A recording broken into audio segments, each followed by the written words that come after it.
প্রিয় শিক্ষার্থীবৃন্দ, রাঙ্গুনিয়া সরকারি কলেজ অনলাইন ক্লাসরুমে তোমাদের সবাইকে স্বাগত জানাচ্ছি। আজকে আমাদের বিষয়বস্তু হলো সার্কিট সলিউশন ক্লাস 2, এবং ওই দিন আমরা বিগত ক্লাসে সার্কিট সলিউশনে যেটা দেখাছিলাম ওহমের সূত্রের সাহায্যে কোনো সার্কিটের মধ্যে রোধ এবং তড়িৎ প্রবাহ নির্ণয়, তুল্য রোধ এবং তড়িৎ প্রবাহ নির্ণয়, শ্রেণী সমবায় সমান্তরাল সমবায় থেকে ওহমের সূত্রের সাহায্যে আমরা করেছিলাম। আজকে আমরা একই সার্কিটকে অন্যভাবে সলিউশন করব, এবং সেক্ষেত্রে এটা আরও অধিক স্পেসিফিক।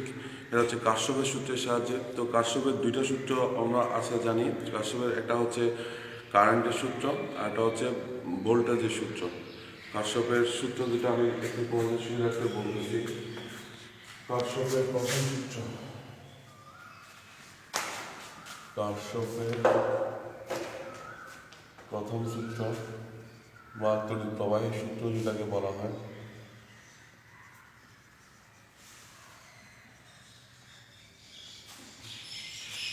যে কোনো নোডের মধ্যে, যে কোনো জাংশনে, সার্কিটের মধ্যে যে কোনো জাংশনে মোট তড়িৎ প্রবাহের সমষ্টি শূন্য। সার্কিটে যে কোনো জংশনে, বা যেটাকে আমরা নোড বলে থাকি, সংযোগস্থলে যে কোনো জংশনে মোট তড়িৎ প্রবাহের সমষ্টি শূন্য। যেমন যে কোনো একটা নোড যদি আমরা বিবেচনা করি, সাপোজ এটা একটা নোড, এর এখানে জাংশন, এখানে যদি যে I1 কারেন্ট ঢুকতেছে, I2 কারেন্ট ঢুকতেছে, পক্ষান্তরে I3 কারেন্ট বেড়ে যাচ্ছে, তাহলে ইনওয়ার্ড কারেন্টের সমষ্টি আউটওয়ার্ড কারেন্টের সমষ্টির সমান হবে। অর্থাৎ মোট এই জাংশনটাতে যতগুলো কারেন্ট ঢুকতেছে সেগুলোকে যদি আমরা ইনওয়ার্ড কারেন্ট বলি, এবং এই জাংশনটা বা নোড থেকে যতগুলো কারেন্ট বেরিয়ে যাচ্ছে সেটাকে যদি আউটওয়ার্ড কারেন্ট বলি, তাহলে হবে I1 plus I2 equal to I3। অর্থাৎ এটা হলো ইনওয়ার্ড কারেন্ট। দেখলে বোঝা যায় যে এই কারেন্টগুলো এই সার্কিটে জংশনে ঢুকতেছে, ইকুয়াল টু আউটওয়ার্ড কারেন্ট।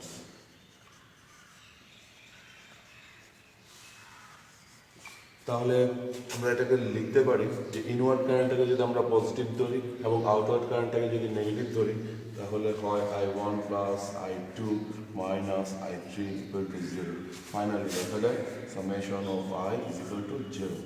অর্থাৎ যে কোনো জাংশনে কারেন্টের সমষ্টি শূন্য। এটাই কার্শফের প্রথম সূত্র বা তড়িৎ প্রবাহের সূত্র বলে। দ্বিতীয় যেটা, এটা একটু টিপিক্যাল কোয়েশ্চন, ভোল্টেজ সূত্র, কারেন্টের কার্শফের ভোল্টেজ ল।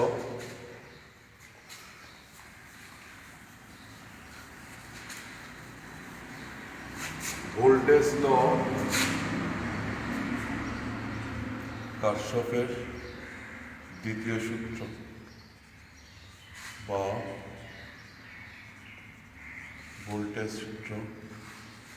এটা হলো, আমি এখানে সার্কিটটাকে দেখে কার্শফের সার্কিটের যে কোনো লুপে, অর্থাৎ সার্কিটের যে কোনো আবদ্ধ পথে নেট চেঞ্জ ইন ভোল্টেজের মোট পরিবর্তন সমান শূন্য।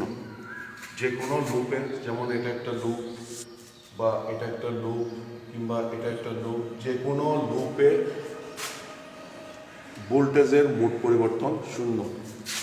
দেখি, যে কোনো সার্কিট এর যে কোনো লুপে ভোল্টেজের মোট পরিবর্তন শূন্য। তো আমরা কিভাবে শিখব, আমি এখানে দেখাই যে এই লুপটা খেয়াল করো, এই একটা আবদ্ধ পথ। এখানে এই সার্কিটটাতে আপাত দৃষ্টিতে দুইটা লুপ দেখা যাচ্ছে, যে একটা হচ্ছে লেফট হ্যান্ড লুপ, একটা হচ্ছে রাইট হ্যান্ড লুপ। তো আমরা এই লুপটা ধরি, এই এ পয়েন্ট থেকে যাত্রা শুরু করলাম, এ পয়েন্টে থেকে এইভাবে ঘুরে বি হয়ে আবার এতে ফিরে আসলাম, তাহলে একটা লুপ সম্পন্ন হলো। তাহলে এখান থেকে আমরা ভোল্টেজ লটা কীভাবে লিখবো সেটা যদি আমি বোঝাই তোমাদের, যে সার্কিটের যে কোনো লুপের যে কোনো একটা স্টার্টিং পয়েন্ট নেব। মনে করো এ বিন্দু থেকে আমি যাত্রা শুরু করতে যাচ্ছি, তাহলে এ বিন্দুর ভোল্টেজ লিখলাম বি এ। বি এ এখানে লিখি, দেখো বি এ। এরপরে দেখা যাচ্ছে যে এখান থেকে মনে করতে হবে যে কারেন্ট নিয়ে আমরা যাচ্ছি সাথে সাথে, তাহলে আমরা এ বিন্দু থেকে এই যে ভোল্টেজ সোর্স আছে ভিএস, সেখানের দিকে যদি যাই এ বিন্দু থেকে ক্রমশ গিয়ে আমরা এই পয়েন্টে উপনীত হব। সেক্ষেত্রে আমরা দেখতে পাচ্ছি নেগেটিভ থেকে আমরা পজিটিভের দিকে তড়িৎ চালক শক্তি উৎসের বা ভোল্টেজ সোর্সের নেগেটিভ প্রান্ত থেকে পজিটিভ প্রান্ত ক্রস করতে হচ্ছে আমাদের এখান থেকে এখানে যাইতে। সেই ক্ষেত্রে আমাদের যেহেতু আমার নেগেটিভ থেকে পজিটিভের দিকে নিম্ন প্রান্ত থেকে ধনাত্মক মানে নেগেটিভ ঋণাত্মক প্রান্ত থেকে ধনাত্মক প্রান্তের দিকে যাচ্ছি, তাই জন্য চেঞ্জ ইন ভোল্টেজের পরিবর্তনটা হবে ধনাত্মক। এটা একটু সহজ, এটা যুক্তি দেখলে বোঝা যায়। আমি এই যে ভোল্টেজ 100 ভোল্ট আছে, আমি এটাকে 100 লিখলাম। যেহেতু আমি নেগেটিভ প্রান্ত থেকে ধনাত্মক প্রান্তের দিকে যাচ্ছি, এটা চেঞ্জ ইন ভোল্টেজটা পজিটিভ কীভাবে হয় একটা সহজ লজিক থেকে বোঝা যায়। সাপোজ আমরা জানি উচ্চ তাপমাত্রা থেকে নিম্ন তাপমাত্রার দিকে তাপের প্রবাহ হয়, তেমনি করে আমরা জানি কারেন্ট প্রবাহিত হয় হাই ভোল্টেজ থেকে লো ভোল্টেজের দিকে। তো স্বাভাবিকভাবে হাই ভোল্টেজ থেকে বা হাই কোনো পজিশন থেকে যখন কোনো কিছুর অবস্থান লো পজিশনের দিকে যায়, তখন চেঞ্জ যেটা হয় সেটা হয় নেগেটিভ চেঞ্জ। অর্থাৎ এবং নেগেটিভ লো ভোল্টেজ থেকে বা ঋণাত্মক প্রান্ত থেকে ধনাত্মক প্রান্তের দিকে যখন ক্রস করব, তখন এটা পক্ষান্তরে চেঞ্জ ইন ভোল্টেজটা হবে পজিটিভ চেঞ্জ। তাই জন্য আমরা যদি এদিক থেকে যাই এবং এটাকে ক্লকওয়াইজ ঘুরি এ বিন্দু থেকে স্টার্ট করে, তাহলে এ বিন্দুর ভোল্টেজ লিখলাম প্লাস এই যে ব্যাটারি বা তড়িৎ চালক শক্তি বা ভোল্টেজ সোর্সের নেগেটিভ প্রান্ত থেকে ধনাত্মক প্রান্ত দিকে যাচ্ছে বিধায় এটাকে চেঞ্জ ইন ভোল্টেজটা হবে প্লাস। আসলাম এখানে এসে এবার R1 ক্রস করতেছি উইথ দ্য কারেন্ট I1। আমরা জানি ভোল্টেজ B সমান IR ভূমির সূত্র প্রয়োগ করলে, সেক্ষেত্রে এই ক্ষেত্রে ভোল্টেজটা হবে I1 R1। তো যেহেতু উইথ দ্য কারেন্ট যাচ্ছি কারেন্টের সাথে, এবং উই নো দ্যাট কারেন্ট যায় কোথা থেকে কোথায়, পজিটিভ হাই ভোল্টেজ থেকে লো ভোল্টেজের দিকে কারেন্ট প্রবাহিত হয়। সেক্ষেত্রে উইথ দ্য কারেন্ট গেলে চেঞ্জ ইন ভোল্টেজ হবে নেগেটিভ, তাই জন্য লিখলাম নেগেটিভ I1 R1 ক্রস করে এই পয়েন্টে আসলাম। এবার আমরা দেখতে পাচ্ছি এগেইনস্ট দ্য কারেন্ট, অর্থাৎ কারেন্ট যাচ্ছে, কারেন্ট তড়িৎ প্রবাহের বিপরীত দিকে আমরা যাচ্ছি। তড়িৎ প্রবাহের বিপরীত দিকে গেলে এই চেঞ্জ ইন ভোল্টেজটা হবে পজিটিভ। তাহলে হলো এখানে I2 কারেন্ট আছে, I2 R2 আসলাম বি প্রান্তে, বি হয়ে আবার এখানে ফেরত আসলাম ইকুয়াল টু 1। কেন এক হলো? যেহেতু আমরা এ বিন্দু থেকে স্টার্ট করছি, তাহলে এ বিন্দু থেকে শেষ হলো এবং এই বিন্দুর ভোল্টেজ পুরো লুপটা ঘুরে এসে আবার এ বিন্দুর সমান হবে। এবং এই ইকুয়েশন থেকে আমরা সহজেই দেখতে পাচ্ছি এই ভিএ যদি চলে যায়, এখানে থাকলো কি যে 100 অর্থাৎ ভোল্টেজ সোর্সের ভোল্টেজটা মাইনাস I1 R1, এখানে ভোল্টেজটা উইথ দ্য কারেন্ট বলে এটা নেগেটিভ হয়েছে, আর এগেইনস্ট দ্য কারেন্ট হলে এটা হবে positive. R2 equal to 0। Finally এখান থেকে আমরা পাইলাম নেট চেঞ্জ ইন ভোল্টেজ, আমরা এটাকে লিখতে পারি summation of IR equal to 0। এটা হলো কারশফের দ্বিতীয় সূত্র। তো কারশফের দ্বিতীয় সূত্রের ক্ষেত্রে আমাদেরকে মনে রাখতে হবে আমরা একটা লুপ বিবেচনা করব। লুপের যে কোনো একটা পয়েন্ট ধরে নিব, সেই পয়েন্ট থেকে সেই পয়েন্টের ভোল্টেজটা দিয়ে স্টার্ট করব এবং সেই পয়েন্টের ভোল্টেজটা দিয়ে শেষ হবে।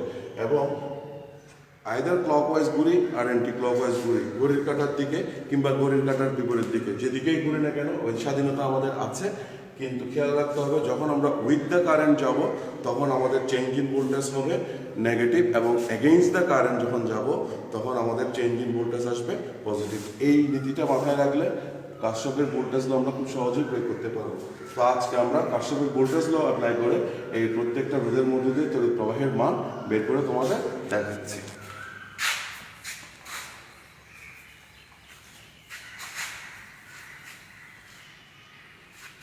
যে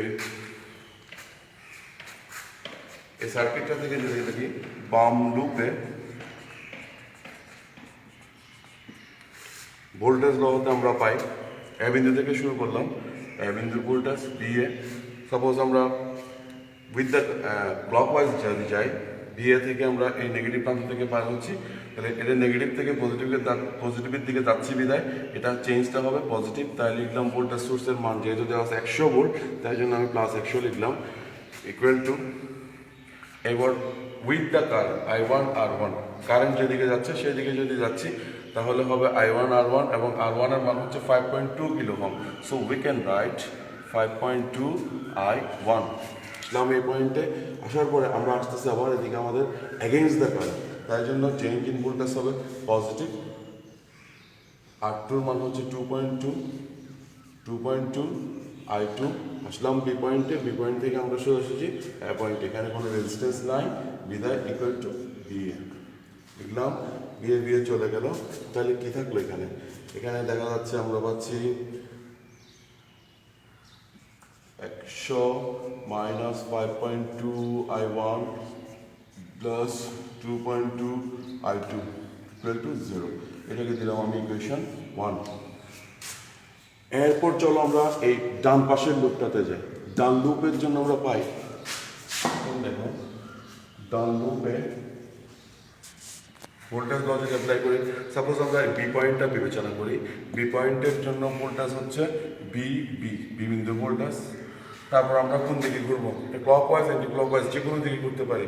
তো ক্লকওয়াইজ ঘুরি ঘুরলে আমরা এই বরাবর যাবো, সেক্ষেত্রে বি বিন্দু থেকে ঘুরে আমরা দেখা যাচ্ছে উইথ দ্য কারেন্ট ঘুরতেছি।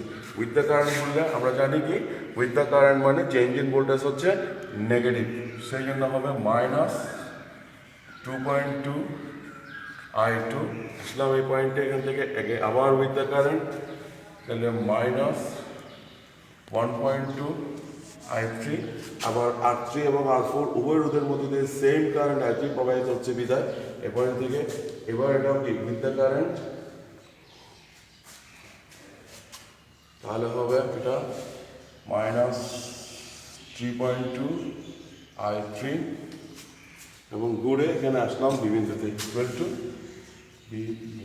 এটা চলে গেল, থাকলো কি এখানে -2.2 I2, 1.2 I3, 3.2 I3, 3.2, 1.2, 4.4 I3 equal to 0। Equation দিলাম 2। এরপর আমরা বি বিন্দুতে কারশফের প্রথম সূত্র প্রয়োগ করে দেখি। তাহলে বি বিন্দুতে প্রথম সূত্র তথা তড়িৎ প্রবাহের সূত্র অনুসারে পাই, আমরা দেখি বি বিন্দুতে কোন কারেন্টটা ঢুকতেছে আর কোন কারেন্টটা বেরোচ্ছে। দেখা যাচ্ছে যে এই I3 কারেন্টটা বি বিন্দুতে ঢুকতেছে, অর্থাৎ এটা ইনওয়ার্ড কারেন্ট, এবং I2 কারেন্টটা বি বিন্দু থেকে বেরিয়ে যাচ্ছে এবং I1 কারেন্টটাও বি বিন্দু থেকে বেরিয়ে যাচ্ছে। অর্থাৎ তাহলে বি বিন্দুতে ইনওয়ার্ড কারেন্ট পাচ্ছি আমি I3, আর আউটওয়ার্ড কারেন্ট বি বিন্দু থেকে বেরিয়ে যাচ্ছে according to the figure I1 current বেরোচ্ছে প্লাস I2 কারেন্ট বেরোচ্ছে। তাহলে এটাকে পাইলাম ইকুয়েশন 3 দিলাম। এরপর এই ইকুয়েশন 3টা সলভ করলে সহজেই আমরা I1 I2 I3 মান বের করতে পারবো তুল্য রোধ বের করা ছাড়াই।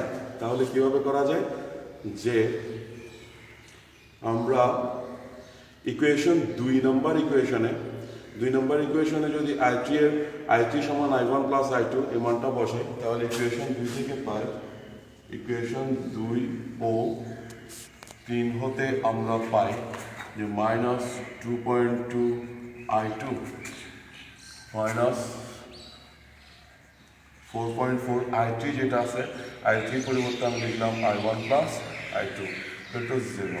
তাহলে এটা আসে -2.2 I2 -4.4 I1 -4.4 I2 equal to 0। তো আমরা এখানে দেখা যাচ্ছে -4.4 I1 -4.4 এর সাথে 4.2 তুলে 6.6 I2 ইকুয়াল টু 0। তো -4.4 I1 সমান 6.6 I2।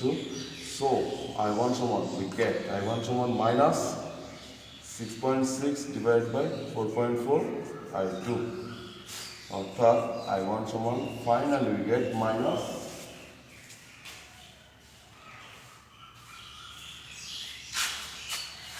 I1 সমান পাওয়া যাচ্ছে -1.5 I2। একটা রিলেশন পেয়ে গেলাম।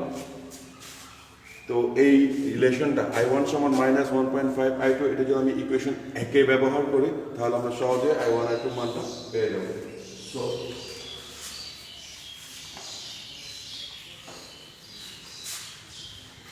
এবার ইকুয়েশন একে I1 সমান -1.5 I2 যদি ব্যবহার করে আমরা পাই, ইকুয়েশন 1 হতে আমরা পাচ্ছি 100 minus 5.2 I1 plus 2.2 I2 equal to 0।